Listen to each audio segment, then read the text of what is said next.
하나님의 말씀은 이사야 30장 14절입니다. 이사야 30장 14절입니다. 그가 이 나라를 무너뜨리시되 토기장이가 그릇을 깨뜨림같이 아낌없이 부수시리니 그 조각 중에서 아궁이에서 불을 붙이거나 물 웅덩이에서 물을 뜰 것도 얻지 못하리라. 아멘. 말씀 제목은 위기를 주관하신 하나님이라는 제목으로 말씀 나누도록 하겠습니다. 위기를 주관하신 하나님이라는 말씀을 나누도록 하겠습니다. 오늘 이 본문의 말씀은 그 이사야 시대에 남유다가 하나님을 떠나게 되어져서 징계를 받게 되는 그런 말씀을 이제 하고 있습니다. 특별히 그들의 특징이 뭐냐면 그 30장 이제 9절과 10절 보시죠. 이사야 30장 9절과 10절을 보시면 대저인은 패역한 백성이요 거짓말하는 자식들이요 여호와의 법을 듣기 싫어하는 자식들이라. 그들이 선견자들에게 이르기를 선견하지 말라. 선지자들에게 이르기를 우리에게 바른 것을 보이지 말라. 우리에게 부도 말을 하라. 거짓된 것을 보이라. 고 이제 성경에 말합니다. 이 말은 무슨 말이냐면 이스라엘 시대 이스라엘 백성들이 이제 그들이 원하는 하나님의 메시지, 그것은 결국은 부드러운 말입니다. 그래서 그 이사야 시대와 동시대가 이제 거의 그 뒤로 갈수록 예레미야가 동시되고 그 다음에 더 조금 뒤가 에스겔이에요. 그러니까 이사야서는 1장부터 66장까지 약 한 100년이 넘어가요. 거의 100년 가까이. 그러니까 이사야서는 사실 한 사람이 썼다고 보기가 쉽지 않은 게 왜냐하면 100년 동안 그게 쉽지 않잖아요. 그러니까 그 적어도 이사야 선지자, 그러니까 왕족이었던 이사야 선지자와 대를 잇는 그들의 제자가 이어져 가면서 이사야서가 완성되다 봅니다. 그래서 신학적으로 제1 이사야, 제2 이사야, 제3 이사야 편을 써요. 이건 뭐 신학적인 거니까. 근데 이게 문제가 안 되는 게 엘리야가 사역을 하죠. 그러나 그 사역을 누가 완성시켜요? 엘리사가예요. 그런데 성경에서는 그 사역을 뭐라 하냐면 엘리야의 사역이라고 그래요. 그러니까 예수님이 엘리야에 대한 말은 하지만 엘리사에 대한 말은 안 하시잖아요. 그 이유가 엘리야의 사역이 곧 엘리사의 사역이고 세례 요한이 예수님보다 6개월 먼저 나와요. 근데 사역을 해요. 근데 이제 원래 본체가 오시잖아요. 본래. 그러니까 메인이 오시니까 그가 물러나야 되는 그런 것처럼 성경 역사는 이제 뭐 신학적으로 무슨 뭐 제1 이사야, 제2 이사야, 제3 이사야 그거는 뭐 신학적인 거 그렇다 치고 중요한 거는 뭐냐면 이때 영적 상태가 남유다 백성들의 영적 상태가 영적으로 피역한 시대였고 더 중요한 거는 뭐냐면 선견자들에게 말하기를 선견하지 말아라. 보고 말하지 말아라. 선지자들에게도 바른 것을 보이지 말아라. 우리에게 부드러운 말만 해라. 그러는 거예요. 오늘날 우리가 위기와 관련되어서 이제 여러 설교가 있습니다. 그리고 여러분 도전 좀 받을 필요가 있어요. 특별히 박영석 목사님 그 글 중에 이제 책이 아니고 그 유튜브에서 이제 뭐 고난과 관련된, 그러니까 박영선 목사 치고 고난하면 유튜브 나올 거예요. 그러시면 유튜브에서 한번 들어보세요. 그럼 결국은 그거예요. 보편적으로 고난이나 위기하면 우리는 위기를 이렇게 극복을 하고 고난을 이렇게 해야 됩니다. 우리 열심히 으쌰으쌰해서 이겨냅시다. 그런 설교가 많고 실제로 그런 설교를 들으면 우리가 힘이 나요. 근데 문제는 뭐냐면 그걸로 되냐고요. 그러니까 어느 정도로 위로가 되는데 실질적으로 그 고난과 위기 앞에 있을 때에 내가 어떻게 해야 될지가 몰라지는 거예요. 그러니까 오늘날 우리 앞에 있는 위기, 문제, 고난 이것 자체가 얼마나 큰가도 중요하지만 더 중요한 거는 위기 앞에 서는 내가 더 중요해요. 내가 이제 어떤 상태인가. 그러니까 우리가 우리 자신을 먼저 영적으로 추스르지를 않으면 내가 추스러지지 않으면 아무리 작은 문제, 작은 고난이라 할지라도 그것에 넘어지는 거예요. 그러니까 사탄은 어떻게 하길 원하냐면 우리가 아주 자빠지고 넘어져서 절망해서 난 죽어 없어져야 돼. 나는 아무것도 아니야. 내 인생 이거 뭐지? 내가 도대체 뭐하러 살지? 사람들을 보면 뭐 이런 것 같아 저런 것 같아 라는 그런 마음들을 원수가 계속 줘요. 그러면 사람들은 거기에서 반응할 때에 하나님의 본심, 그러니까 우리의 위기, 우리의 문제, 우리의 상황을 하나님이 주관하신다고 하는 하나님에 대한 신뢰와 확신이 있으면 이걸 이겨나갈 텐데, 이게 아니라 원수는 철저하게 하나님과 단절시키려 듭니다. 고립시키는 것. 그럼 고립되어지면 우리는 어떻게 고립되어지냐면 사람과 고립되어지고, 그 다음에 당연히 하나님과 고립되어지고, 그 다음에 나와 고립되어져. 그러니까 많은 사람들이 처음에는 내가 고립돼요. 근데 이후에는 모든 화살을 나를 향해요.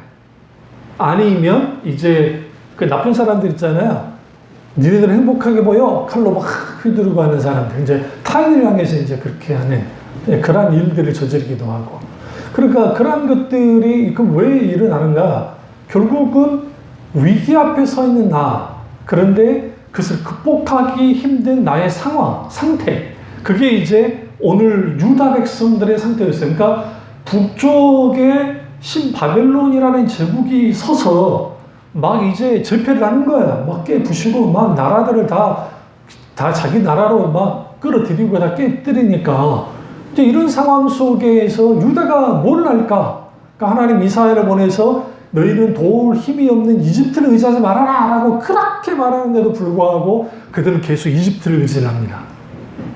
그리고 그들이 그 북방 민족이 쳐들어올 때 적어도 남쪽에 있는 이집트가 우리를 구원해 주겠지, 우리를 도와주겠지라는 생각을 가졌고, 그리고 이제 국가적인 차원에서는 우리는 절대로 전쟁 같은 거 안 날 거야. 마치 우리가 임진왜란 직전에 선조와 똑같은 상태예요. 그들이 일본이 쳐들어올 걸 모르진 않았어요. 그러니까 쳐들어오긴 올 수 있어. 그러니까 아무것도 하지 않은 게 아니라 산성을 정비를 하긴 했다고요, 선조가. 그래서 니네 각기 가서 좀 성 정비 좀 해. 근데 제대로 되는 데는 됐고 안 되는 데는 안 됐고, 그냥 정말 잘 정돈된 데는 이순신 장군이 있었던 요수에 있는 그 좌수영, 전라 좌수영만 제대로 준비를 했고, 그리고 나머지는 다 그냥 그랬단 말이에요. 그러니까 순식간에 깨진 것처럼 유다도 마찬가지예요. 이제 여기도 성을 다시 정비를 하고 군사를 모으고, 그 다음에 이집트에 있는 그 조약을 체결해서 우리가 공격을 받으면 당신들이 우리를 도와달라라고 하는 공무를 보내고 막 이제 아부를 떨면서 그렇게 하는 진행되는 상황. 그럼 국가가 이제 안정되어야 되니까, 그러니까 당연히 이제 그 왕실 안에 있는 제사장들, 그러니까 왕족들, 그러니까 왕의 어떤 영향력 안에 있는 선지자들, 이 사람들이 왕궁 선지자라고 하는데, 그럼 이제 나라를 안정시켜야 되겠으니까 예레미야는 계속 전쟁 난다고 그러고 하나님이 너희를 칠 거라고 하고, 그러니까 그걸 깨부시기 위해서 평안하다는 설교를 하기 시작한 거야. 그래서 여기에 지금 이 말을 하는 거죠. 우리들에게 부드러운 말을 하라. 부드러운 말을 하라는 거죠. 이제 여기에서 이제 우리가 문제가 되는 거예요. 왜냐하면 하나님이 이거예요. 지금 이 상황이 너무 심각한 상황이야. 그러니까 우리가 위기 앞에 섰고, 그러면 모든 사람은 위기 앞에 섰을 때 나타나는 게 두려움과 염려와 절망감이에요.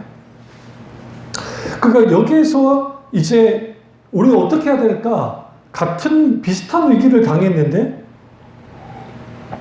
어떤 신자는 침착하게 믿음으로 대처하는 사람이 있고, 어떤 사람은 침착하게 믿음으로 대처하지 않고 이제 안절부절 못하는 이제 그런 일이 벌어지는 것이죠.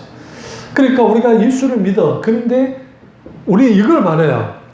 저도 마찬가지지. 내게 큰 우환이 없고, 그리고 경제적으로도 그런 것도 별로 없고, 그냥 이렇게 좀 잘 살다가, 그리고 건강하게 있다가 하나님 크게 정말 고생하지 않고 그냥 주님 품에 안겨지면 얼마나 좋을까라고 하는 것들을 다 생각합니다.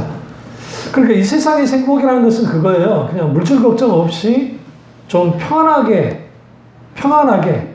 그렇게 사는 것, 그리고 잘 죽는 것, 그게 행복이야. 근데 이제 성경은 그게 행복이 아니라고 말해요.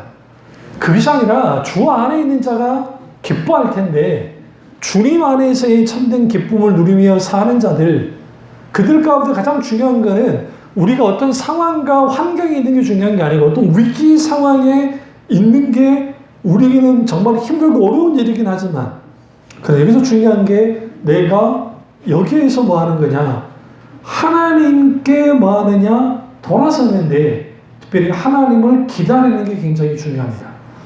18절 보세요. 이사야 30장 18절. 그러나 여호와께서 기다리시나니 이는 너에게 은혜를 베풀려 하시며 일어나시리니 이는 너희를 긍휼히 여기려 하심이라. 대저 여호와는 정의의 하나님이시라. 그를 기다린 자마다 뭐가 있도다? 복이 있도다. 우리가 하나님을 기다리는 거예요. 우리의 위기 속에서 하나님을 기다릴 수 있는 여유가 필요해요. 근데 우리는 그게 쉽지가 않아요. 우리는 여러 계산을 하고 여러 생각을 하고 이렇게 되면 어떡하지? 저렇게 되면 어떡하지? 그런 생각을 한다고요. 그 자체가 무조건 잘못된 게 아니에요. 그건 인간이니까 그렇게 하게 돼 있습니다. 근데 중요한 거는 주님이 여호와께서 기다리시나니, 이게 이제 중요한 거예요. 그러니까 우리만 하나님을 기다릴 것이 아니라 하나님도 우리를 기다리신다. 어떻게 하기를 기다리시느냐? 좌로나 우로나 치우치지 않고 주님만 의지하고 주님만을 신뢰하며 나오기를 기다리시는 거예요. 이게 우리가 이 위기 가운데 하나님이 어떻게 주관하시는가, 결국은 우리는 여기에서 하나님이 우리의 위기 속에 위기에 대하여 어떻게 반응하시는지 볼 필요가 있어요. 믿음의 사람이 하나님과 반응을 할 때에 하나님 그분에게 나의 인생의 전부를 반응하고 나가면 하나님은 어떻게 나오냐면 그 인생을 향하여 하나님의 모든 것을 걸어요. 이게 무슨 말이냐면 하나님 아들이신 예수 그리스도 2000년 전에 오셔서 하나님의 모든 것을 걸고 십자가에 죽으셨잖아요. 그러면 우리는, 제가 늘 설교하는 것이지만 과거 제가 설교할 때는 65억 명이라고 그랬거든요. 근데 지금은 이제 72억 정도 돼요. 인구가. 전 세계 인구가 72억. 드러나 봤어요. 72억. 여러분, 소도 뭐 이제 하도 소를 많이 키우니까 우리 인간보다 더 많을 줄 모르지만 어쨌든 사람만큼 많은 게 없어요. 솔직히 우리나라야 지금 애들을 뭐 안 나가지고 애 적다는 말을 하지. 그런데 여기서 중요한 게 72억 중에 하나로 주님은 우리를 여기지 않는다 그랬잖아요. 그러니까 72억 명 중에 한 명으로서 하나님 우리를 대하는 게 아니라 지구상에 딱 나 하나밖에 없다는 것을 여기면서 우리를 대해요. 그러니까 하나님이 우리의 아픔, 우리의 신자의 고통, 그래서 관심이 없는 게 아니에요. 그럼 우리 여기서 중요한 게 있어요. 그렇다고 한다면 내 위기, 내 이 상황, 내 이 문제 앞에 딱 섰을 때, 제가 그랬잖아요. 지난주 설교에 하나님 이러면 안 되잖아요. 왜 이러세요? 정말. 응? 왜 이러세요? 정말. 하나님 이건 아니잖아요. 그게 굉장히 중요해요. 왜 그러냐면 그분이 아버지시니까. 내가 이해가 안 돼. 하나님 이거 아니잖아요. 이거 왜 이래요? 시편 보세요. 그 내용이다. 여러분 그 예레미야 애가를 보시면 예레미야 애가도 똑같아요. 하나님이 어떻게 이렇게까지 하십니까? 하나님의 자녀들이, 예레미야 애가가 써질 때는 이제 이스라엘 멸망한 거예요. 이사야 이 말씀이 있을 때는 아직 멸망하지 않고 경고가 있을 때고, 예레미야는 다 봤잖아요. 눈으로 다 봤잖아요. 불타서 성전이 무너지는 걸 다 봤단 말이에요. 그러니까 주님 이렇게까지 하십니까? 막 우는 거예요. 근데 그가 이렇게 고백해요. 주의 인자는 끝이 없고 주의 자비는 무궁하며 아침마다 새롭고 늘 새로우니 주의 성실하심이 크십니다 라는 고백을 해요. 이 말이 돼요? 아니 성실하심이 그렇게 크시면 그거 다 깨부시면 안 되시지. 그거 불사지르면 안 되시지. 근데 왜 그 고백을 했냐? 남은 자를 향한 하나님 은혜를 대해서 그가 고백하고 있습니다. 그럼에도 불구하고 거기에 수많은 사람 죽었을 거 아닙니까? 전쟁 속에서. 그러나 하나님이 그들을 보호하는 사람들이 있었다는 거예요. 그들을 향한 하나님 은혜에 대해 그가 고백하고 웁니다. 그래서 히브리 원전, 그러니까 이제 석의할 때, 구약 석의, 신약 석의가 있어요. 그래서 히브리 원전 가지고 막 이제 찾을 때 우리 요즘에는 어쩐지 모르겠지만 저희가 이제 히브리어 석의할 때는 히브리어 사전, 히브리어 원전 성경 이것뿐 아니라 이제 스테판 이거 그 영어로 되어 있는 이거 해석하는 거 그렇게 해야 영어로 되어 있어요. 그러니까 이제 영어로 되어 있는 걸 가지고 이렇게 해서 단어를 찾을 때 단어를 쫓아가면서 찾으면서 가는 거예요. 근데 요즘에는 이제 워낙 그 발전했잖아요. 그러니까 이제 컴퓨터 가지고 프로그램을 해가지고 딱 해보면 될 거예요. 근데 저희 때는 그러니까 그 석유 과목 할 때는 이따만한 책들 가지고 다니면서 이제 공부를 해야 돼요. 근데 이제 그러면서 원전 공부를 하면서 그때 우리 교수님이 하셨던 말 중에 우리가 그거를 가지고 원전을 석연을 하진 않았지만 예레미야 애가에 대한 것을 한번 쭉 읊으실 때가 있었어요. 근데 우리는 감흥이 뭐 없지, 뭔 말인지 모르니까 뭐 그런가 보다라고 하는데 사실 그 이스라엘 사람들, 히브리어 사람들, 그 사람들은 애가를 들으면 다 울어요. 펑펑 울어요. 그러니까 왜 우냐면 너무 가슴이 아파요. 그러니까 우리가 위기 속에서 하나님이 우리가 어떻게 하느냐? 하나님은 우리의 위기를 주관하신다. 그러면 하나님이 위기를 주관하실 때 우리에게 요구하는 게 있다. 첫째 요구는 하나님 아닌 다른 것을 의지하지 말라는 거야. 그러니까 지금은 결정할 때, 그러니까 위기로부터 벗어나려면 우리는 결정해야 돼. 뭔 결정해야 되냐면 내가 하나님을 의지하겠다는 결정을 해야 돼. 그러니까 이스라엘 백성들이 쉽게 그 하나님을 의지하기를 결정하지 못했어요. 그러니까 이제 그들의 반응은 이거예요. 선지자들과 선교사들의 걸림돌이 되니까 너희 선견하지 말고 너희 선지하지 마. 어? 그냥 우리에게 부드러운 말만 해. 그걸로 좋게. 그러니까 굳이 우리한테 이런 말 하지 마. 라고 나오는 거예요.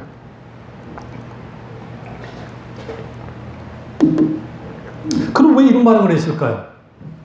하나님의 말씀을 듣기 싫어했기 때문에 그래요. 이사야 30장 9절에 대저 이는 패역한 백성이요 거짓말하는 자들이요 하나님의 법을 듣기 싫어하는 자식들이야. 하나님의 법을 하나님의 말씀을 듣기 싫어하는 자식들이야. 그 말씀이 듣기 싫은 거야. 그러니까 그 말씀을 자체 아예 그냥 원천적으로 뭐 하냐면 이걸 제거하기를 원하는 거야. 아예 그 말 하지 말라고. 그럼 왜 그들이 그런 반응을 했는가? 그들이 그런 반응을 한 것은 굉장히 어떤 의미냐면 하나님의 말씀에 대해서 반항했기 때문에 반항. 그러니까 우리의 위기에 우리가 하나님 그분을 의지하려면 하나님을 향한 반항을 멈춰야 돼요. 그러니까 이 반항. 우리가 인생을 살면서 반항할 때가 언제예요? 사춘기 때. 사춘기 때. 이번에 뭐 어쩌다 한국인가 뭔가 여행 프로그램이 있어요. 우리나라 들어와서 외국인이. 근데 예전에 아일랜드 꼬맹이들 3명이 왔다가 자기 엄마랑 왔는데 이제 커가지고 온 거예요. 그래서 큰애는 지금 뭐 19살, 20살 되고 대학교 다니고 막내가 13살인데 우리나라 호텔 안에 딱 들어왔는데 이제 숙소를 딱 정한 거예요. 그거 보고 제가 많이 웃었어요. 그러니까 그러니까 침대 2개가 있고 킹 침대가 크게 있었으니까 2사람이 자도 충분해요. 그러니까 이제 형들은 둘은 이거 갖기 내가 이거 내 거야 했는데 막내가 가가지고 왜 니그들만 하냐 이거 나도 하면 안 되냐? 그러니까 안 돼. 그러니까 우리나라만 위기 질서 있는 게 아니라 그 나라도 있어. 그러니까 우리는 너무 헐리우드를 너무 많이 봤어. 그러잖아요. 근데 없어. 니는 막내잖아. 그러니까 이렇게 나는 애가 아니야. 내가 어떻게 엄마랑 자? 엄마랑 자기 싫어. 그러니까 대놓고 엄마한테 엄마가 섭섭하니까 나도 나랑 자기 싫어. 그러니까 둘이서 그러고 있어. 여기서 사춘기. 엄마랑 자기 싫어. 그럼 거기 이전에 나왔던 그 미국 아이가 있어요. 그 아이가 커서 하는데 그 미국 아이가 더 재밌었어요.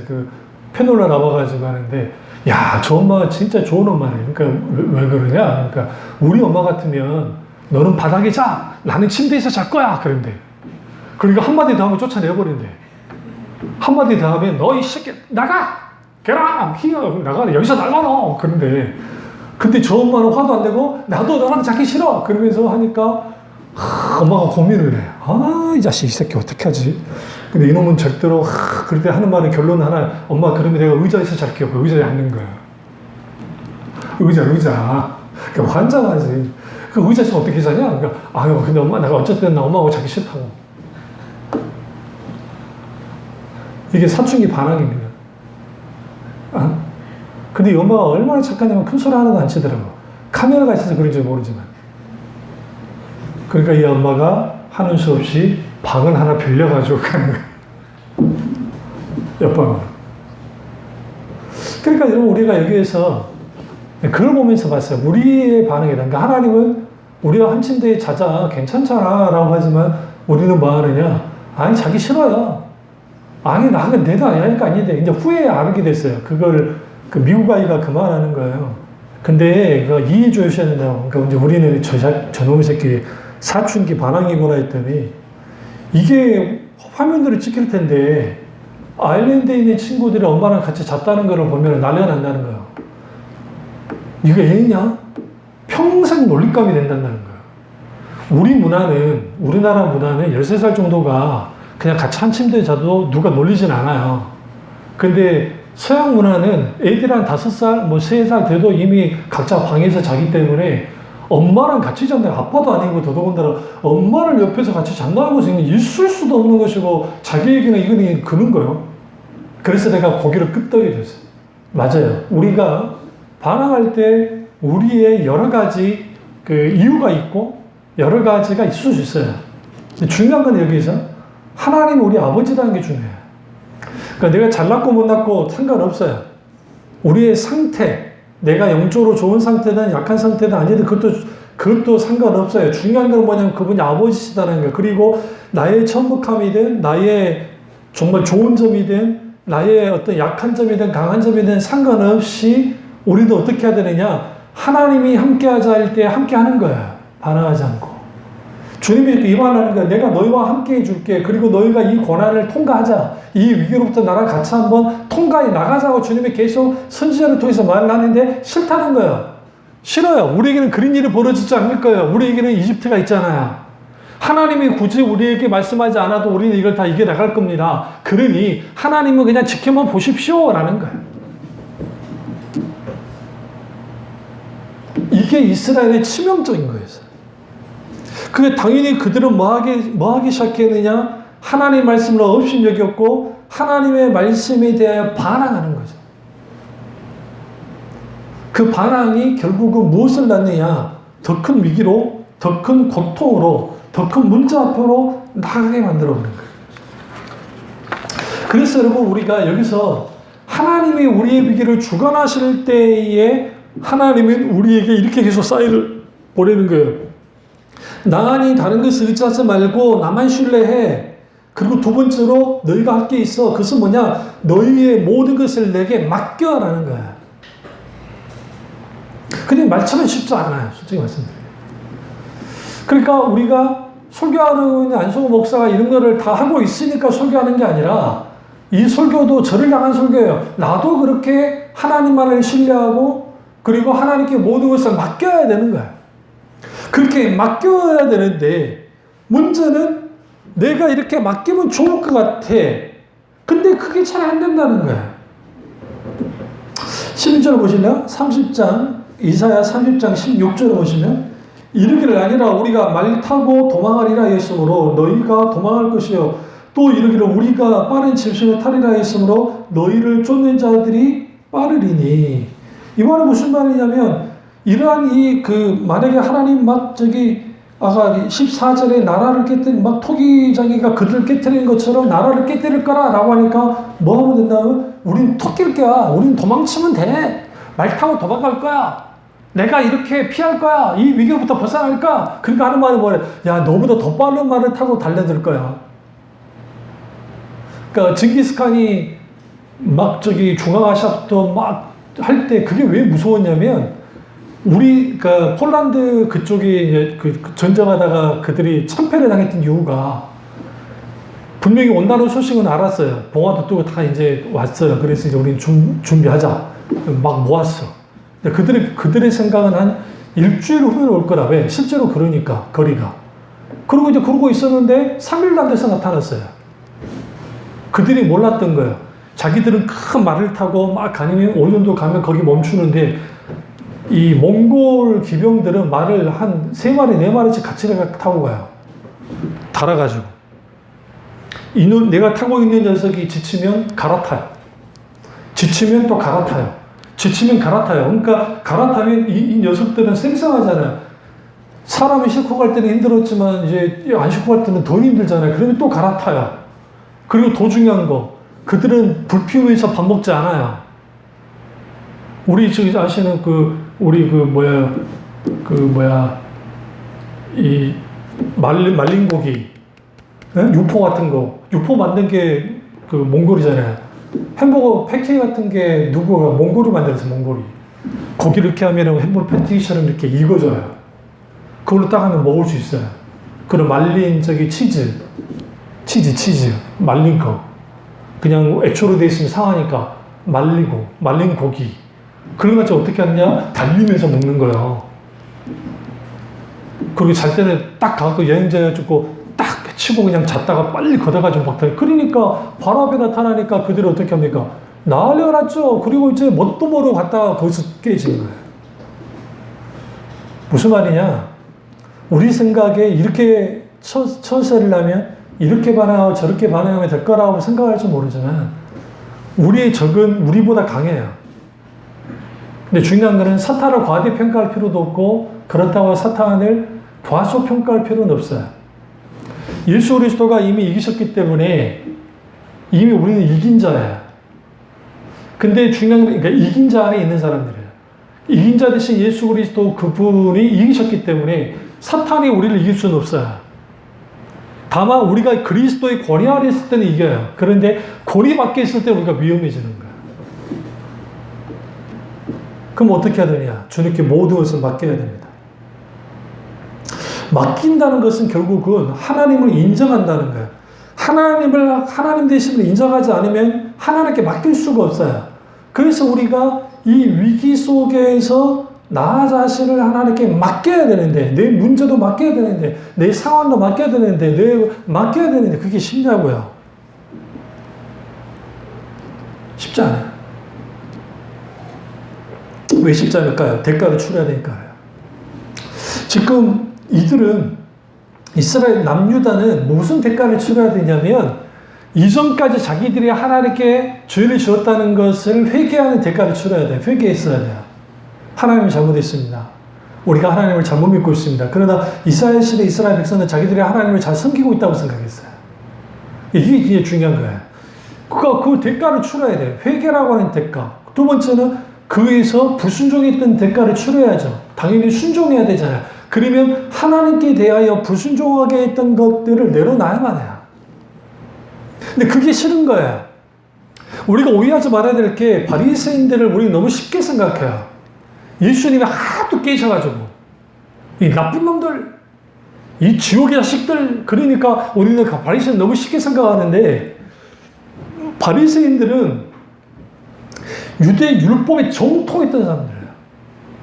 그러니까 예수님이 이 말을 하잖아요.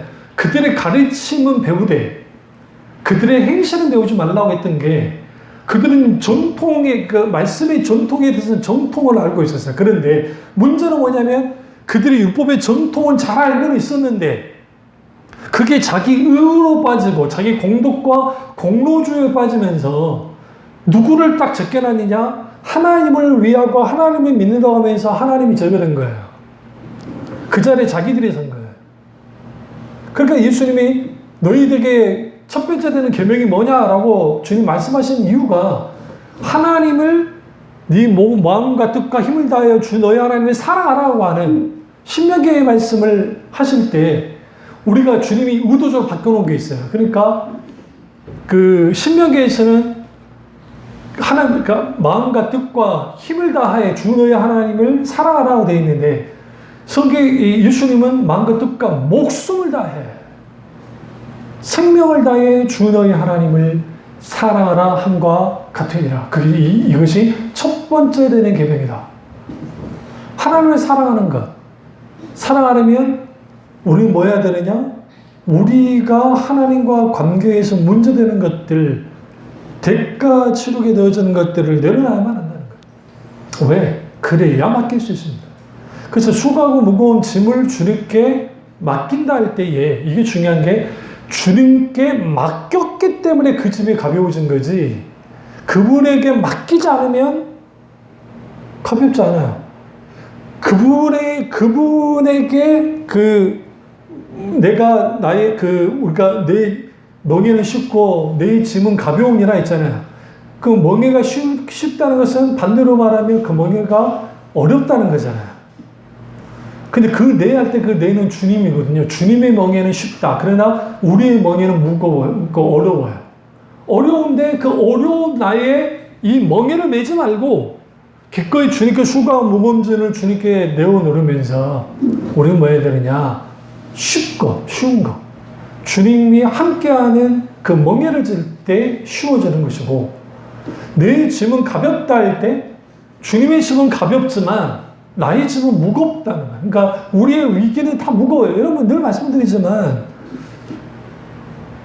어떤 그 상황에 있을 때에 내가 당하고 있는 상황이 진짜 아프고 힘들어요. 어떤 삼자는 삼자인 거예요. 그럼 어쩔 수 없어요. 모든 인간은 자기를 중심으로 있기 때문에 그래요. 그러니까 거기에서 내가 당하고 있는 문제가 제일 힘들고 어려운 거니까 이 무거운 것을 하나님께 내어드리는 거죠. 어떻게? 부르짖음으로 하나님께 부르짖고 기도하는 거예요. 하나님께 내려놓는 거예요. 그러니까 쏟아내는 거예요. 그리고 내가 영적으로 이제 아주 위태위태하고 힘들고 어려운 상황에 있는 나라는 존재가 거기에서 하나님의 위로와 은혜가 계속 주어지면서 내가 이제 그것을 감당할 만한 그를 이길 수 있는 그런 하나님의 은혜와 긍휼이 부어지기 시작할 때 비로소 내가 일어서기 시작하는 것이고 그러면서 위기와 맞짱을 뜨든 아니면 지혜롭게 그 위기를 이겨나가든 이러한 일들을 하나님 하도록 만들어준다는 겁니다. 근데 이제 여기에서 주님이 우리에게 분명하게 말씀하신 것은 모든 위기는 하나님이 주관하신다. 그리고 그 주관하신 하나님이 우리를 골탕 먹이려고 우리를 힘들게 하려고 우리를 아프게 하려고 하는 것은 아니다. 그렇다고 한다면 오전에도 제가 설교를 했지만 우리 앞에 있는 이러한 힘들고 어려운 이러한 상황과 이러한 것들 불강력적으로 내게 이렇게 맞닥뜨릴 때가 있다는 거예요. 그게 죄로 인해서 그럴 수도 있고 나 자신 때문에 그럴 수도 있고 여러 가지가 있을 수 있어요. 그러니까 우겨 쌓여지는 상황. 그러면 우겨 쌓여도 쌓이지 아니하며라고 하는 오늘 고린도후서 지금 내가 아침에 4장에서 말했던 말씀처럼 우리는 우겨 쌓이기도 한다는 거예요. 그러니까 우리가 환경과 상황과 위기에서 딱 이렇게 포기되기도 한다라는 거죠. 그런데 아주 쌓이지 않는다. 왜? 하나님이 함께 하시기 때문에. 그러니까 우리가 위기 속에 있을 때, 문제 속에 있을 때 가장 중요한 게 하나님이 함께 하시네요. 그래서 인생에서 가장 큰 위기는 죽음이잖아요. 그러니까 사탄은 이렇게 해요. 죽음을 아주 가볍게 여기도록 해요. 그러니까 죽어봐, 너 죽어야 돼. 어저께 어떤 여자 목사님 설교를 잠깐 들었는데 일본에 이제 선교를 갔다가 김효은 목사님인가 무슨 있어요. 근데 그 여자분이 있어요. 은사주의 목사님이신데 대학생들 중심으로 해서 막. 근데 그분이 어떤 일본에 사업을 하는 아버지 밑에는 딸인데 이 딸이 막 자살하려고 막 약을 갖다가 막 수면제를 250알을 막 먹고 그래가지고 이거 하고 하는 애. 엄마가 이제 부랴부랴 하다가 어떻게 하다가 목사님을 이제 집으로 이제 빨리 신방와달라 할까 갔지. 딱 갔더니 그 딸이 이불을 뒤집어쓰고 있더라고요. 문은 열었는데 뒤집어쓰고 막 있는 거예요. 그냥 생각을 했대. 저 가시나를 그건 좀 강해요. 이불을 이렇게 확 잡아당길까? 하나님 어떻게 해야 됩니까? 잠깐 하는데 하나님이 그러지 말고 이 엄마가 아빠한테 이제 해라는 거죠. 이제 이분이 일본을 잘하는지는 모르겠지만 어쨌든 이제 매일 딸은 많이 아팠을 거예요. 얼마나 무서웠겠어요. 얼마나 두려웠겠어요. 하면서 막 하니까 이 녀석이 입으로 갖다 삐끔 이렇게 내리더래. 응? 너무너무 두려웠을 겁니다. 너무 아파서 자기를 위로한 소리를 하니까 낼름 달려가가지고 이걸 잡고 너는 뭐 왜 이렇게 눈이 이렇게 많니? 그 사슴같이 막니? 그러니까 피식 웃더래. 그 사살에 죽으려 했던 애가 예쁘다니까 웃더래. 그러면서 너는 왜 그랬니? 라고 하니까 이제 막 이제 여러 말을 하다가 너 날 봐. 너 누가 죽어라 그랬지? 그랬대. 내 마음속에서 너 죽어야 돼. 너 죽어야 돼. 죽어 이때. 그게 사탄이야. 그게 귀신이야. 그러고 있다가 예수 이름으로 하니까 갑자기가 막 저도 축사를 해봤지만 눈이 턱 돌아가면서 막 뒹구는 거죠. 개어폰을 물면서. 나사렛 예수 그리스도의 귀신아 물러가라. 쫓아내고 그리고 완전히 깨졌어요. 그 딸이 펑펑 울면서 부모님, 아버지가 그 완고한 분이었는데 이제 그 완고한 아버지 밑에서 자라서 그게 좀 영향이 있었을 거예요. 아버지가 펑펑 같이 울면서 그분들도 예수님을 영접하고 그 딸도 예수님을 영접했죠. 일본 사회에서 예수님 영접하는 건 정말 힘들거든요. 그리고 이제 좀 시간이 지났는데 그 아버지가 뭘 보냈대. 교회로. 뭘 보냈는가 탁 열어보니까 붉은 십자가 나무를 보냈대. 손수 깎아가지고. 그게 뭐냐 했더니 자기들 신사에 막 해놓은 거 있죠. 절에 있는 거 다 불살라고 나 너무 좋은 나무가 있었는데 이거 버리기가 아까운 거야 아버지가. 그러면 차라리 십자가로 만들자. 다 깨놓고 다 불태워놓고 거기다가 빨간 페인트로 칠해가지고 보낸 거지.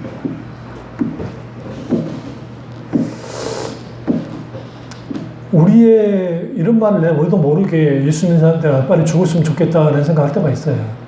저도 많이 아플 때, 매니아로 너무 아플 때 하나님이 차라리 나를 좀 데려가 주세요 그랬어요. 왜냐하면 이렇게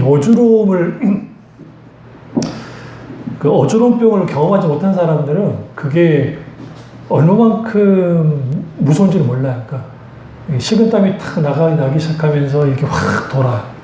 근데 이게 단순히 이석증은 일정한 자세를 하고 있으면은 어느 정도 멈추지만 이건 안 멈춰요. 365일 심하면 계속. 그러니까 컨디션이 올라오지 않으면 계속 돌아요. 그러니까 이거는 잘 때도 이렇게 돌아요. 자다 보면 이렇게 돌아 이렇게. 그러니까 잠들기도 쉽지 않고 힘들죠. 그러한 것들이 있게 되는데, 근데 그랬을 때도 그렇잖아 나도. 그럴 수 있어요. 하나님 죽여주십시오. 차라리 저를 데려가달라고. 안경만이 왔을 때도 마찬가지예요. 눈 감지 못하는 그 고통. 이게 껌뻑껌뻑하는 게 얼마나 귀한 건데. 근데 그거 하나 못해서 했던 것들. 그러니까 그런 것들이, 근데 그 통과하면서 오면서 느끼는 게 뭐냐면 그때 하나님 은혜가 있었다는 거예요. 은혜가 있고 그 위기 속에서 그 고통 속에서 함께 하셨던 하나님. 마찬가지로 우리는 그 하나님 잊으면 안 돼요. 또 하나는 우리의 위기, 우리의 이러한 상황, 이러한 문제. 이때 우리에게 필요한 게 뭐예요? 하나님, 나는 아무 능력이 없습니다. 나는 아이 같은 존재입니다. 그러니 이 위기 가운데 하나님이 함께 해달라고 기도하셔야 돼요. 그리고 이길 수 있는 힘을 달라고 기도하셔야 되고, 그리고 주님이 여기에서 믿음으로 승리하게 해달라고. 한 걸음 한 걸음 주님 앞에 한 걸음 한 걸음 전진해 나가면 돼요. 우리 하나님이 저 100걸음 나가와라고 우리한테 너 이 100걸음 와 그러지 않아요. 한 걸음 한 걸음 한 걸음씩 주께 나오라. 괜찮아요. 그런 나왔다 생각하세요?